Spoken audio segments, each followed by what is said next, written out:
بسم اللہ الرحمن الرحیم۔ آج کی ویڈیو میں ہم بستری سے متعلق کچھ باتیں آپ کے سامنے پیش کریں گے۔ محترم بھائیو، حضرت جابر بن عبداللہ رضی اللہ تعالی عنہ سے روایت ہے، انہوں نے فرمایا، یہودی کہا کرتے تھے کہ جو کوئی پچھلی طرف سے ہو کر عورت سے اگلی جگہ میں مباشرت کرتا ہے اس کا بیٹا بھینگا پیدا ہوتا ہے۔ تو اللہ تعالیٰ نے آیت نازل فرمائی جس کا ترجمہ یہ ہے، تمہاری بیویاں تمہاری کھیتیاں ہیں، اپنی کھیتیوں میں جس طرح چاہو آؤ۔ محترم بھائیو، ہم بستری جمعہ والے دن کیوں نہیں کرنی چاہیے؟ ہم بستری جمعرات کو کیوں ضروری ہے؟ جمعہ کے دن ہم بستری بھی ایک خاص دن ہے۔ ہم بستری جمعہ کے دن کرنے کے فائدے اس ویڈیو میں آپ کے سامنے پیش کریں گے۔ حضرت علی رضی اللہ تعالی عنہ نے فرمایا، ہر دن ایک سا ہوتا ہے مگر جمعہ کا جو دن ہے وہ جمعرات سے بھی زیادہ تر افضل ہے۔ حضرت عائشہ صدیقہ رضی اللہ تعالی عنہ نے عرض کیا، یا رسول اللہ صلی اللہ علیہ وآلہ وسلم، عورتوں کو تو بہت سا ثواب مل گیا ہے، مردوں کے بارے میں بھی ارشاد فرمائیے۔ یہ سن کر نبی پاک صلی اللہ علیہ وآلہ وسلم مسکرائے اور فرمایا، مرد عورت کا ہاتھ پکڑ کر مانوس کرتا ہے تو اس کے لیے ایک نیکی لکھی جاتی ہے۔ جو مرد پیار سے اپنی بیوی کے گلے میں ہاتھ ڈالتا ہے تو اس کے ہاتھ لگانے میں 10 نیکیاں لکھی جاتی ہیں۔ جب وہ اپنی بیوی سے مباشرت کرتا ہے تو دنیا مافیا سے افضل ہوتا ہے۔ جب غسل کرتا ہے تو بدن کے جس بال پر سے پانی گزرتا ہے اس کے لیے ہر بال کے بدلے میں ایک نیکی لکھی جاتی ہے اور ایک گناہ معاف ہو جاتا ہے اور ایک درجہ بلند کر دیا جاتا ہے، اور غسل کرنے کے عوض میں جو چیز دی جاتی ہے وہ دنیا مافیا سے بہتر ہوتی ہے، اور بے شک اللہ تعالیٰ اس پر فخر کرتا ہے اور فرشتوں سے کہتا ہے کہ میرے بندے کی طرف دیکھو کہ ایسی سرد رات میں غسل جنابت کے لیے اٹھا ہے، اور اس بات پر یقین رکھتا ہے کہ میں اس کا رب ہوں۔ تم اس بات پر گواہ ہو کہ میں نے اس کو بخش دیا۔ جمعرات اور جمعہ کو ہم بستری اور غسل کرنے کی ترغیب اس لیے دی گئی ہے کیونکہ مردوں کو نماز جمعہ کی ادائیگی کے لیے جامع مسجد جانا ہوتا ہے تاکہ آتے جاتے کہیں نظر پڑنے سے طبیعت میں کسی قسم کی شہوت پیدا نہ ہو، اور خواہش نفس سے اطمینان ہونے کے سبب نماز اور خطبہ میں دل جمی حاصل ہو جائے۔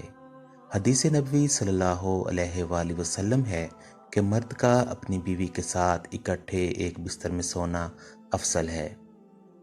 یہ کہ کسی ایک کو عذر ہو، اس لیے کہ مقصد ہم بستری کرنا نہیں بلکہ مقصد بیوی کے دل کو خوش کرنا ہے۔ بیوی کے دل کو خوش کرنے کے لیے ایام کے دنوں میں بھی اس کے قریب ہو جانا گویا انبیاء علیہم السلام کی سنت ہے۔ بیوی سے ہم بستری یعنی جماع کے لیے دن کی بنسبت رات کا وقت زیادہ اچھا ہے، اور اسلامی مہینوں کے پہلے 15ویں اور آخری رات کے علاوہ باقی راتوں میں ہم بستری کرنی چاہیے، کیونکہ روایات سے معلوم ہوتا ہے کہ ان 3 راتوں میں شیاطین زمین پر زیادہ پھیلتے ہیں، اور ہفتہ کے اعتبار سے جمعہ کی شب میں بعض فقہا نے جمعہ یعنی ہم بستری کو مستحب لکھا ہے، اور شب میں بھی شروع حصہ کی بنسبت شب کا آخری حصہ زیادہ مناسب ہے کہ رات کے حصوں میں سو لیا جائے تاکہ دن بھر کی تھکن سے راحت ملے اور مکمل سکون حاصل ہو۔ اور ایک فائدہ یہ بھی ہے کہ رات کا تھوڑا سا حصہ ہی جنابت یعنی ناپاکی میں گزرے گا، البتہ رات کا اتنا آخری حصہ بھی نہ ہو کہ پھر دوبارہ آرام کا وقت نہ رہے۔ کچھ دیر اس کے بعد بھی آرام کر لینا چاہیے۔ جب خاوند کو اپنی بیوی کے پاس آنے کی حاجت ہو تو اس کا طریقہ یہ ہے کہ بیوی کے ساتھ کمرے میں اس وقت اور کوئی نہ ہو، حتیٰ کہ شیرخوار بچہ بھی وہاں نہ ہو۔ وہاں اگر بچہ سویا ہوا ہو تو کوئی مذائقہ نہیں۔ شریعت نے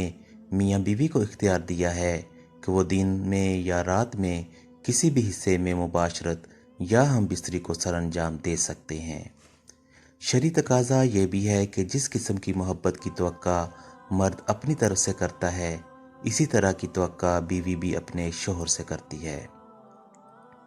اخلاقی طور پر یہ مناسب نہیں کہ شوہر اچانک آئے اور اپنا مطلب نکال کر یعنی ہم بستر ہو کر چلا جائے کہ بیوی بدستور تشنا رہے گی، جس سے اس کو تشویش اور حیرانی لاحق ہوگی۔ لیکن اگر اس ازدواجی ملاپ کو بخوبی سر انجام دیا جائے تو بیوی کے لیے بھی یہ مرحلہ آسان ہوگا۔ خاوند کو چاہیے جب وہ اپنی ضرورت پوری کر لے تو بیوی کے پاس سے فوراً نہ ہٹے، کیونکہ اس سے بھی بیوی کو تشویش لاحق ہوتی ہے، بلکہ مرد اس کے بعد بیوی کے ساتھ تا دیر موجود رہے، تاحال کہ یہ یقین ہو جائے کہ بیوی کی حاجت بھی پوری ہو چکی ہے اور مرد کا بھی ساتھ موجود ہے۔ حضرت ابو ہریرہ رضی اللہ تعالیٰ عنہ سے روایت ہے کہ رسول اللہ صلی اللہ علیہ وآلہ وسلم نے فرمایا، جس نے حیض والی عورت سے مباشرت یعنی صحبت کی، یا عورت کی دبر میں مباشرت کی، یا کسی کاہن کے پاس گیا اور اس سے غیبی معاملات کے بارے میں کچھ پوچھا اور اس کی کہی ہوئی بات کو سچ مان لیا، تو اس نے محمد صلی اللہ علیہ وآلہ وسلم پر نازل کی جانے والی چیز کے ساتھ کفر کیا۔ حضرت عبداللہ بن عباس رضی اللہ تعالیٰ عنہ سے روایت ہے، انہوں نے فرمایا، جب کوئی شخص حیض کی حالت میں بیوی سے مباشرت یا صحبت کر لیتا تو نبی صلی اللہ علیہ وآلہ وسلم اسے آدھا دینار صدقہ کرنے کا حکم دیتے تھے۔ دعا ہے کہ اللہ تعالیٰ میرا سنانا، آپ کا سننا اپنی بارگاہ الہی میں قبول اور منظور فرمائے، آمین یا رب العالمین۔